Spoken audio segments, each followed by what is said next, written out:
reconnect with your soul, with yourself. I did some deep meditation this morning to say, what is it that needs to be communicated, and as to what do we need to do to empower ourselves to be who we really are. And what came is that so many people, maybe most, have lost their connection with their guide, with their presence within, because the word God has been trashed so much as this and that and this and that.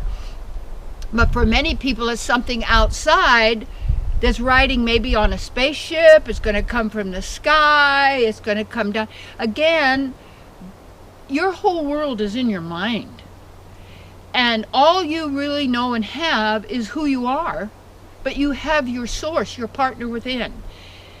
And when people lose their connection with our beloved, our source, by saying that doesn't exist, it's just, but that's not even intelligent, because what are you, some free-floating thing, when we all have the same in common, and yet we're all individuals and each a unique sovereign being in that sense. But when you lose your connection with your source, your partner, your beloved, you don't know what to do. So we're jerked around by this story and that story and this story and that story, and trying to figure it out through mental speculation. You cannot figure anything out by material or mental speculation, because you're analyzing and figuring from basically, and reasoning from what you have been taught to believe is true about the world, about what's happening, instead of the only connection you really have is with your God presence, which is completely even beyond this material universe and the material world. So just take a look to see what happens. People become jaded, because when you find so many ugly things that have happened in religion, and that religion per se used to control and manipulate and program people, and to give their power to someone who says they are God's representative on earth, you'd have to say, well, who's God? And what's your God like? Well, vengeful, angry, blood, all of this that has nothing at all to do with us. Other than we have, when you lose your connection with yourself, you also lose connection with nature. That's why it's so important, and it's like, it's so great, here at the lake, and it's icy, and it changes, and the weather changes, and to listen. And I would suggest you do some soul searching, and because, what is it I used to tell people, souls aren't saved in pairs because your husband does it or your wife does it. Like people say, oh, my wife gave. Well, what are you giving? Nothing? You mean that has something to do with you? We are individuals, and we're also a collective. But yet, we don't want to identify with the collective, because when you identify with humanity, you identify with this race, you identify with that religion, you identify with that nationality, you identify with the neighborhood you live in. This is all local traffic. It's temporary. It's made up.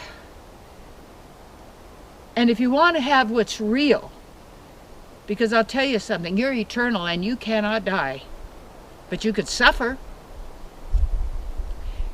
And there is an end to suffering when you understand the cause. And when you observe and how much chaos and how even with people, so few people are connected with themselves, with their God presence, the divine mother or father, my friends, my beloveds, my partner. There's no words to describe you or your partner, but when you know that connection, you live in a state of the miraculous, the magnificent, the the mystical, the divine, and you witness. And people say, well, good to do me, everybody else. That had nothing to do with you.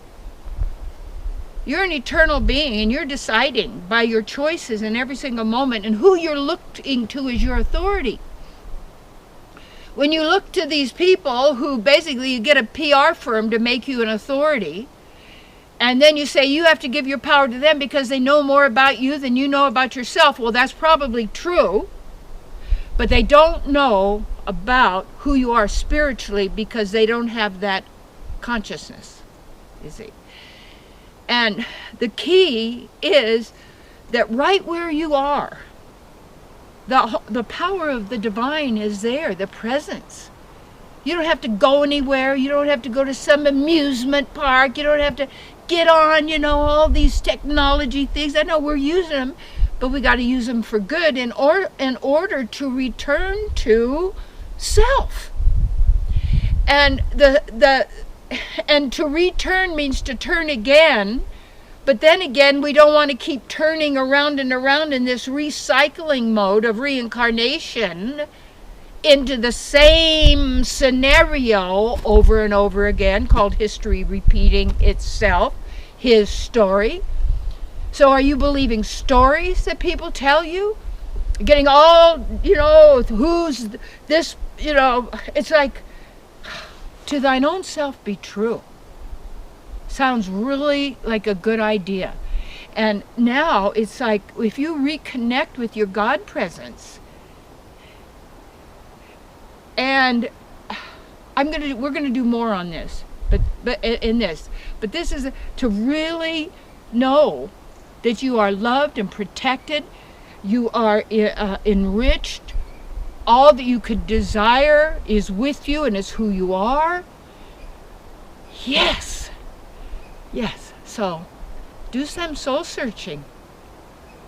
Reconnect. Start talking to your God within. Forget all these people say, oh, there is no God and there is no...